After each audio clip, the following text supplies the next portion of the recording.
En el mundo hay cientos de países repartidos entre 5 continentes, que acumulan más de 7.000 millones de habitantes, contando cada uno de ellos con una economía diferente, que van desde las más débiles a las más poderosas.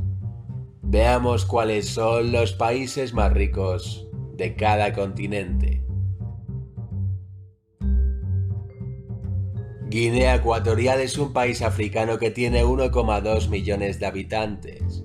Con capital en Malabo, es una dictadura militar, ubicada en el centro del continente, siendo uno de los estados más pequeños de la región. Es el país más rico de África, ya que el PIB per cápita en el lugar es de $26.000 al año. Nueva Zelanda es una nación que cuenta con 4,5 millones de residentes. El sitio más próspero de Oceanía destaca por su ausencia de corrupción y alto desarrollo humano, siendo uno de los países donde mejor se vive del mundo. En Nueva Zelanda la renta anual por persona es de unos $36.000.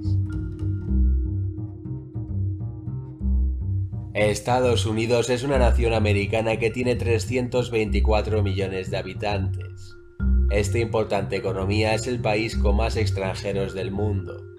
De gran importancia política y social, es el 10º lugar con más ingresos por persona del planeta, siendo el más próspero del continente americano, ya que el PIB per cápita al año es de $56.000.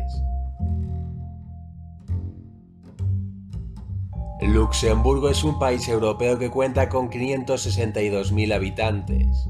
Este pequeño enclave entre Bélgica y Holanda es el segundo país más rico del mundo y el primero de Europa, contando con una economía basada en el sector financiero y los bajos impuestos que atraen grandes patrimonios. En Luxemburgo la renta anual por persona es de $93.000.